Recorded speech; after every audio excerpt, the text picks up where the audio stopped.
یہ ہے جی وہ معصوم مظلوم بیٹی جس کے والد نے اس کی والدہ کو بڑی برحمی سے ختم کیا، اور ختم کرنے کے بعد اس کو پہلے نیچے سے مارا، ختم کر کے اوپر گھسیٹتا ہوا لے کے آیا، اور یہاں پر یہ قبر ہے جہاں پر اس کو جو ہے اس شخص نے لٹکا دیا۔ یہاں دان رزاروں قطار رو رہا ہے، سارے یہ چھوٹے بچے، یہ ان کی بہنیں، یہ ان کے رشتہ دار، اور ہم یہی چاہتے ہیں جو حالات تھے جس جگہ لٹکایا گیا، اس شخص نے یہاں پر لٹکایا تھا اسے، یہاں پر لٹکایا اور یہاں سے وہ گھسیٹتا ہوا لے کر آیا تھا۔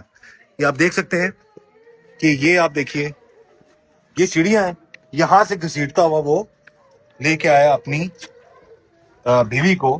آپ خود دیکھیے، اور جس کمرے میں اس نے مارا تھا وہ کمرہ بھی میں آپ کو دکھاتا ہوں۔ یہ دیکھیے، یہ سب رو رہے ہیں۔ یہ وہ کمرہ ہے جی، یہ کمرہ ہے جہاں پر وہ داستان رقم کی گئی، اس کو ختم کیا، ختم کرنے کے بعد پھر یہاں سے وہ شخص لے کے جاتا رہا اور اس کو گھسیٹتا ہوا لے کے گیا، اوپر لے جا کر اس کو لٹکا دیا۔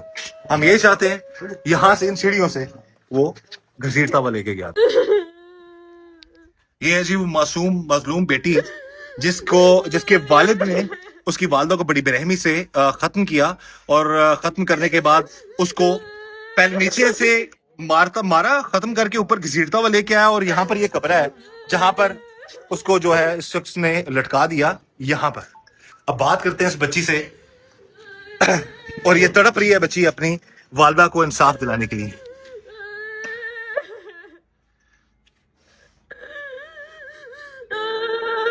بیٹا بڑا افسوس ہے ہمیں، اب بتاؤ کیا ہوا کیا تھا آپ کی والدہ کے ساتھ بیٹا؟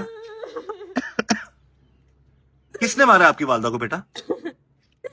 ہمارے ظالم باپ نے ہماری والدہ کا قتل کر دیا، کیوں قتل کیا اس نے؟ اور کسی اور عورت کی وجہ سے انہوں نے ہماری والدہ کا قتل کر دیا۔ دیکھو بیٹا، کسی اور عورت کی وجہ سے، تو کیا مسئلہ کیا تھا؟ والدہ آپ کی منع کرتی تھی اس کو؟ میری والدہ ان کو منع کرتی تھی اچھا۔ آپ کی بیٹیاں اس کام پہ ہٹ جاؤ۔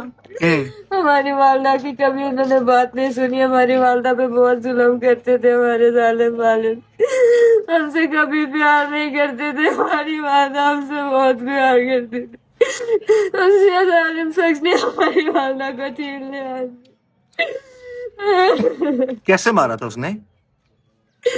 انہوں نے پہلے اپنے ہاتھوں سے ہماری والدہ کا قتل کیا۔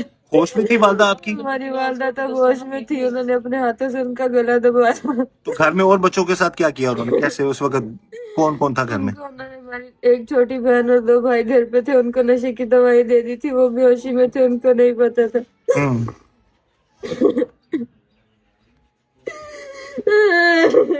اللہ تعالیٰ صبر دے بیٹا آپ لوگوں کو۔ تو ابھی کیا والدہ کو بے ہوشی کی حالت میں اس نے گلا دبایا، ختم کیا، اس کے بعد پھر کیا کیا؟ بے ہوشی کی حالت میں ان کو انہوں نے گلا دبا دیا، 2-3 دفعہ دبایا تھا لیکن وہ ہوش میں تھی۔ پھر انہوں نے اپنے ہاتھوں سے ان کا گلا دبایا، ان کے یہ جو تھم تھے ان کے گلے کے اندر لگے ہوئے تھے۔